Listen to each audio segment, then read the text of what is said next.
오늘도 차트를 보면서 한숨 쉬시는 분들 많으시죠? 지난 일주일 동안 국내 5대 원화 거래소 거래대금이 9조 9,676억 원까지 떨어졌어요.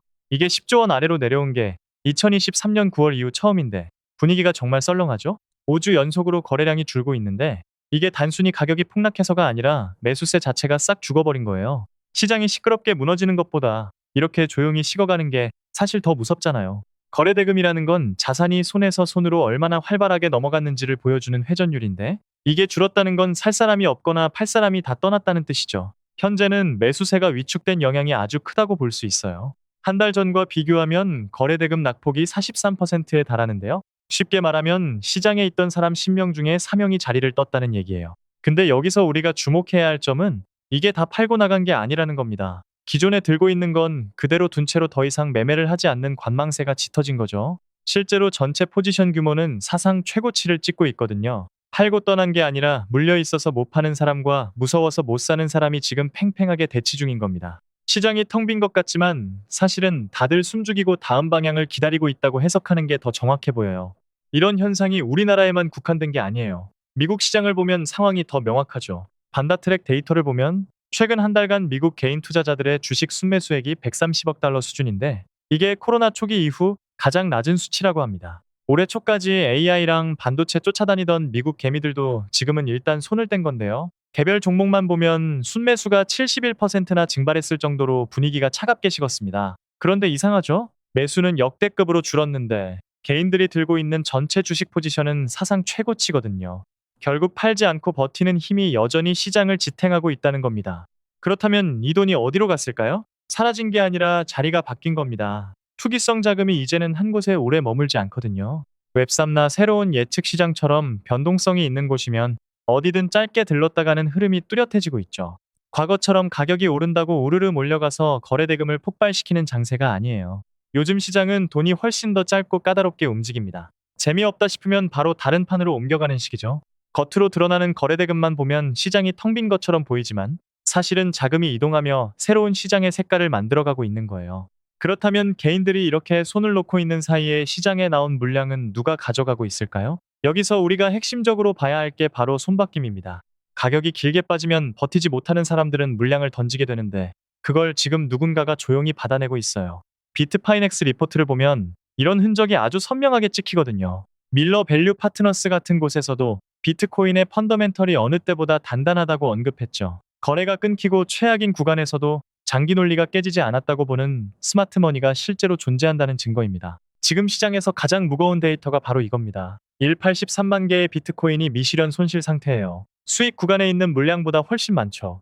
이건 지금 들고 있는 사람 중 절반 이상이 산 가격보다 낮은 가격을 보고 있다는 뜻인데 심리적으로 가장 고통스러운 구간에 들어와 있다고 볼 수 있어요.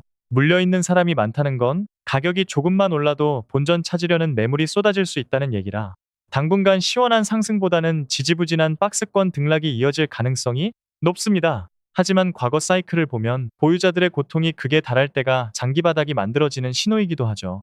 놀라운 점은 이런 상황에서도 모건 스탠리 같은 제도권 창고로는 비트코인이 계속 빨려 들어가고 있다는 겁니다. 지난 2주 동안 ETF 상품인 MSBT를 통해 1년계의 비트코인을 추가로 확보했어요. 모건 스탠리 임원들이 직접 산 건 아니지만 그만큼 투자자들의 돈이 현물을 흡수하고 있다는 뜻이죠. 투자자는 클릭 한 번으로 상품을 사지만 뒤에서는 진짜 비트코인이 금고로 들어가 잠기게 됩니다. 시장에 돌아다닐 수 있는 물량이 그만큼 줄어드는 건데요. 이건 당장 가격을 올리는 매수가 아니라 눈에 안 보이는 곳에서 유통 공급을 서서히 조이는 진짜 매집이라고 볼 수 있습니다. 리플은 상황이 조금 더 복잡합니다. 현물 쪽은 살아나는 움직임이 보이는데 파생시장은 정반대거든요. 7월 초 기준으로 파생시장에서 레버리지를 활용한 베팅이 대거 사라졌습니다. 무려 1억 달러가 넘는 돈이 3주 만에 청산된 거예요. 롱 포지션 청산이 전주보다 94%나 늘었을 정도로 시장의 공포가 극단으로 향하고 있죠.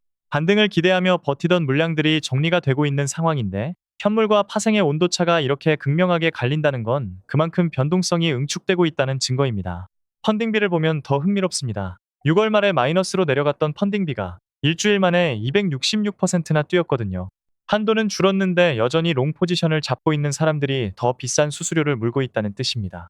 시장이 강해서 롱이 늘어난 게 아니라 희망 회로를 돌리며 끝까지 버티는 분들의 무거운 짐이 그대로 남아있는 거예요. 이런 구조에서는 가격이 조금만 흔들려도 강제 청산이 쏟아지면서 펀딩비가 리셋되기 쉽거든요. 지금 리플은 아주 조심스럽고 전략적인 접근이 필요한 그런 구간입니다. 하지만 반전 신호도 있습니다. 온체인 지표를 보면 네트워크 가치는 오히려 정상화되고 있거든요. 리플의 네트워크 거래량은 최근 한 달 기준으로 3에서 4% 늘었고 NVT 비율도 내려오면서 네트워크 사용이 바닥에서 안정을 찾아가는 흐름을 보여줍니다. 파생 시장은 공포에 질려 있는데 실제 생태계는 건강해지고 있다는 거죠. 크립토컨트 분석가들도 이 부분을 주목하고 있는데 파생의 공포와 실제 네트워크의 정상화가 엇갈리는 이 구간이 어쩌면 리플의 바닥 언저리일 가능성도 존재합니다.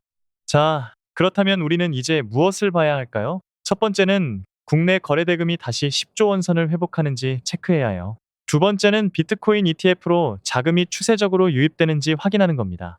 세 번째는 모건 스탠리 외에 다른 제도권 창고에서도 매집이 확인되는지 봐야겠죠. 마지막은 리플의 펀딩비가 스스로 정상화될지 아니면 청산으로 리셋될지 지켜보는 것입니다. 비트파이넥스에서는 앞으로 이 3개월을 바닥을 확인하는 중요한 시간으로 보고 있는데 이때가 마침 미국 중간선거와도 맞물려 있어서 매우 중요한 변곡점이 될 가능성이 높습니다.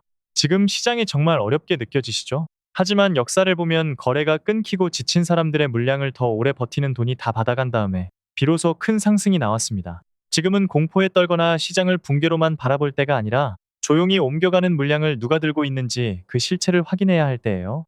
어려운 국면이지만 지금 잘 버티고 전략적으로 시장을 보는 분들이 결국 크게 웃게 될 겁니다.